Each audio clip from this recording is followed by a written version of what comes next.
que las elecciones en Venezuela son fraudulentas. Yo le he preguntado a amigos del Frente Amplio, incluso de Revolución Democrática, pero ¿por qué dicen ustedes que son fraudulentas? No hay respuesta.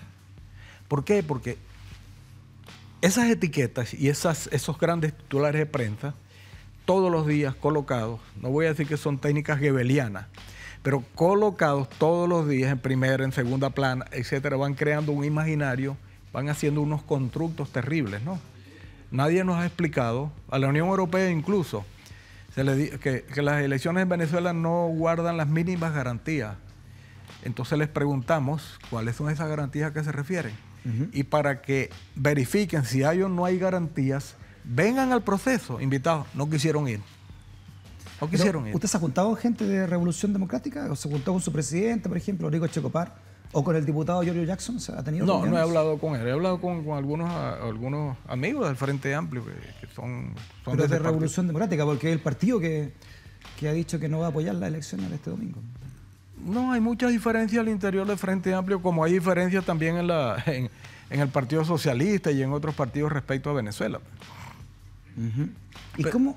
¿Y cómo definiría usted a aquellos que hablan de que hay presos políticos en Venezuela? En 2002 no había presos políticos, nosotros llamamos políticos presos, no había.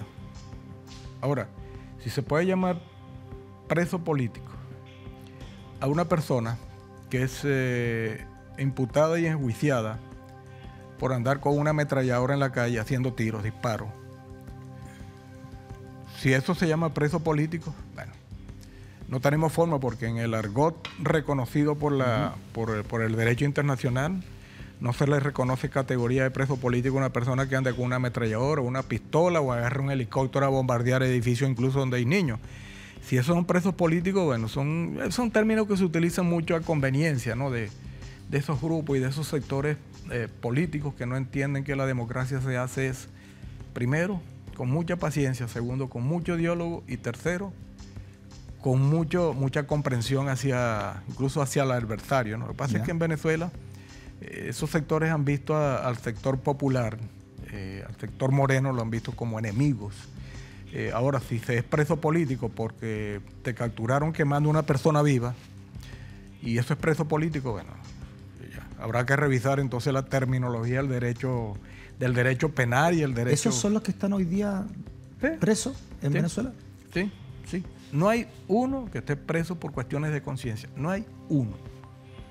Y quien lo diga, que lo demuestre, no, incluso que nos diga. Por ejemplo, un preso hoy un joven que incluso fue entregado por las autoridades colombianas, porque fue capturado en Colombia con armamento, tratando de pasar armamento a Venezuela.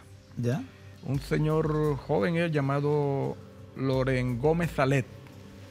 Ese es un preso político. Pero que el mismo gobierno colombiano, un gobierno tan neoconservador como el colombiano, lo entregó a las autoridades venezolanas, con pruebas y todo. Que en Venezuela no hay democracia y se violan los derechos humanos y los presos políticos, etc. Pero Freddy, es que en 2002 dieron un golpe de Estado y no justificaban eso. Entonces, esa justificación hoy día, que sigue pendiente el golpe, entre otras razones porque un cambio a favor de una tesis neoconservadora en Venezuela no puede llegar si no es por vía de golpe, porque por vía electoral democrática es casi imposible. Casi imposible. Pero el golpe lo dieron en 2002 y no se aducía violación de derechos humanos, ni presos políticos, etc. ¿Está Estados Unidos detrás de todo esto? Sí, sin duda. Sin duda, mire, cualquier analista político, de la economía, de la cultura incluso, que pretenda entender a Latinoamérica, obviando el papel que Estados Unidos ha tenido en estos 200 años de historia, entonces no es un análisis honesto ni sincero. Se podrá decir que toda la culpa se la echamos a Estados Unidos. Yo no sé si será toda la culpa porque no hay una regla que mida, ¿no?, hasta dónde Estados Unidos tiene responsabilidad en esto. Pero negar la participación de Estados Unidos como lo hemos conocido hasta el momento sería un análisis muy poco sensible a las realidades. Una de las personas que más ha venido a Chile a hablar de la situación de la oposición en su país, al presidente Maduro, ha sido Lilian Tintorio, ¿no? Porque su marido, la detención de su marido, ¿no?, Leopoldo López. ¿Qué impresión tiene usted de ella, ¿no?, y de las cosas que ha dicho de los presos políticos que hay en Venezuela, según lo que ella dice, ¿no? Mire, yo creo que habría que analizarla políticamente, porque no como la esposa de un líder de la extrema derecha en Venezuela, pero no, emitir opiniones sobre primero que es mujer, y esa condición hay que tenerla muy en cuenta. Pero no la conozco personalmente. Políticamente a mí no me ha dicho nada, o sea, una idea expresada respecto a cómo piensa, cómo dice que sugiere en materia política, lo que le he escuchado es que Maduro vete ya. ¿Por qué dice usted que Leopoldo López es de extrema derecha? Porque lo es. ¿Cómo se manifiesta la extrema derecha en Venezuela? Búscate todo el recorrido político de él, desde que un hombre propone la destrucción, el terror y la violencia en la calle como método de lucha política, extrema derecha, no de derecha, porque no hay que confundir los términos. ¿Por eso merece la cárcel? Si supieras que Leopoldo López está preso por destrucción de bienes públicos. No porque se le achaquen, no, la fiscalía nunca quiso acusarla de crímenes, de haber incendiado centros educativos, centros donde había niños, bebecitos, y estuvieron a punto de ocurrir una tragedia con 59 niños allí. Pero yo creo que estamos en otra época. Yo dejaría atrás esas figuras. Bueno, la historia dirá. Hoy los grandes aliados de Venezuela, del gobierno venezolano. Primero el pueblo venezolano.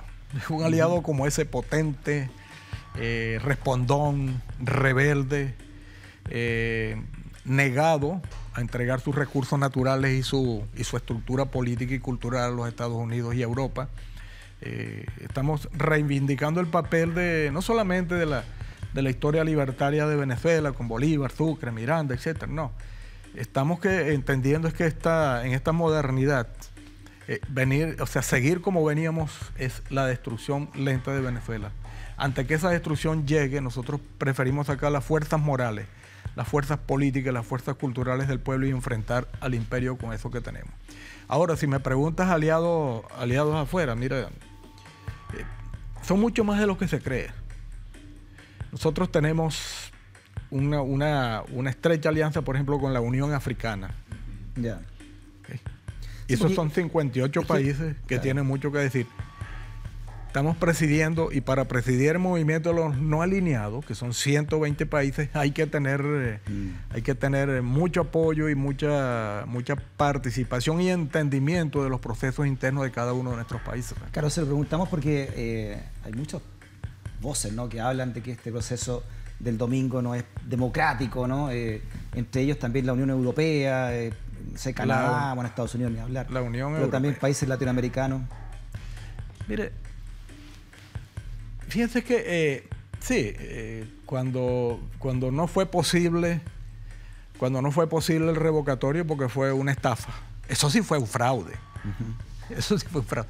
Sí. Fraude fue lo que ocurrió en el mes de octubre del año pasado con un fulano plebiscito aquí votaron, aquí en Chile hay legalizados para votar 2006 o 2014 venezolanos con derecho a voto. Pero en ese plebiscito de octubre votaron alrededor de 36.000. Claro. Ahí había colombianos, peruanos, chilenos y venezolanos también. Claro. Tenemos una fuerte incidencia de desabastecimiento, de escasez, etc.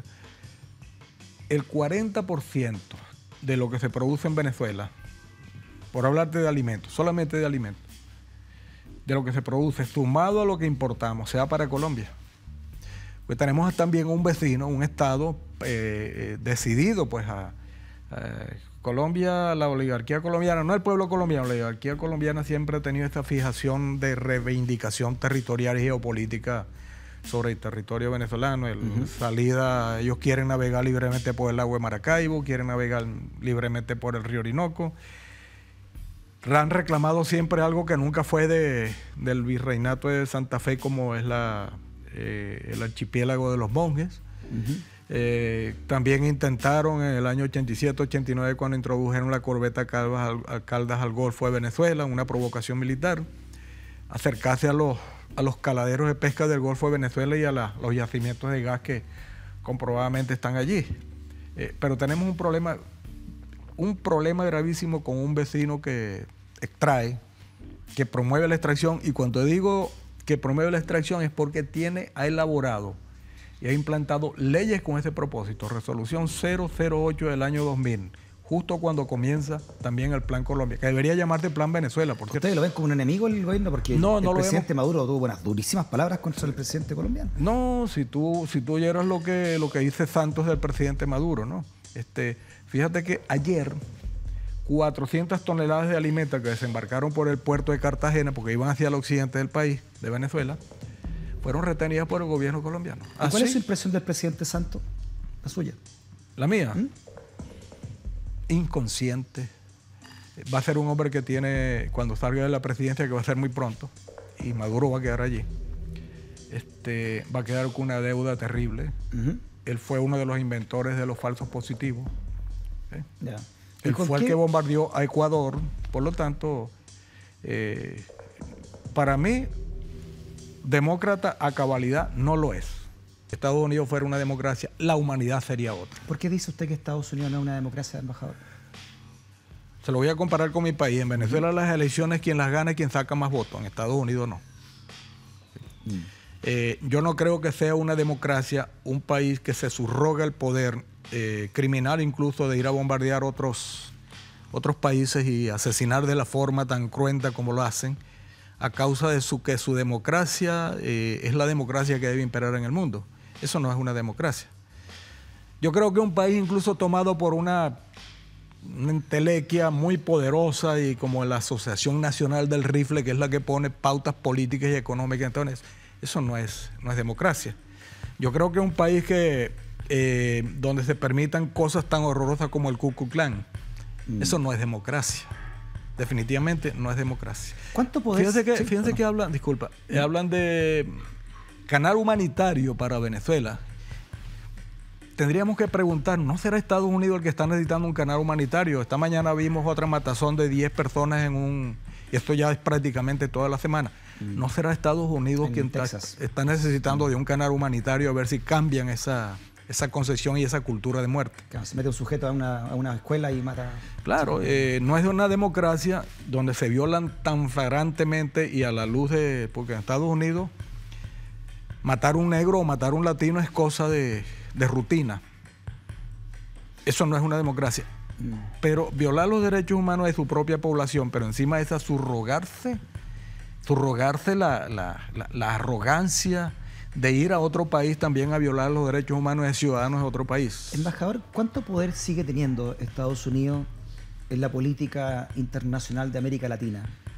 Lamentablemente creo que un 120%. ¿Sí? Lamentablemente. Yo incluso estoy viendo en mi análisis muy particulares que acá hay un intento por parte de los Estados Unidos de reverdecer otra vez el ALCA.